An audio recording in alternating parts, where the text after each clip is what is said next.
মোৰ নাম শ্ৰী মামনি দেৱী, ৩ নম্বৰ বিষ্ণুপুৰ মোৰ ঘৰ। মই এতিয়া ক'ব বিচাৰিছোঁ, অৰুণোদয় আছিল, অৰুণোদয় কাটি দিছে। অৰুণোদয় পাইছোঁ, ৩ বছৰমান পাইছোঁ, তাৰপিছত কাটি দিছে। এতিয়া একো সুবিধা পোৱা নাই, চৰকাৰী ঘৰো পোৱা নাই। তাৰপিছত এইটো হ'ল হাতীৰ সমস্যা, সেইটোতো কৰিব লাগে।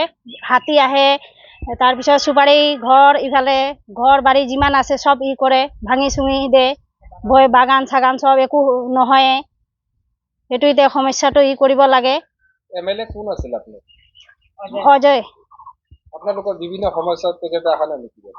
নাই, অহা নাই, একো সুবিধা পোৱা নাই।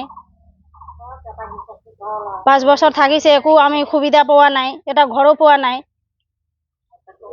এটা কমৰো পোৱা নাই, একো পোৱা নাই। অৰুণ কুমাৰ দেক বিচাৰিছোঁ। তেওঁক মানে কিয় বিচাৰিছে আপোনালোকে? সহায় সহযোগিতা কৰিবৰ কাৰণে, যে আমিও এতিয়া একেটা ঘৰ লাগে, অৰুণোদয় লাগে, এইবিলাক নাপাওঁ, এতিয়া সুবিধা লাগে। বহুত মানুহক সুবিধা দিছে। তেনেকুৱা মোদী আমাক কি কৰি আছে, সহায় কৰি আছে, আমিও যাতে বিচাৰো যে আমাক গৰীব মানুহক চবকে সুবিধা দিব বুলি আশা কৰিছোঁ।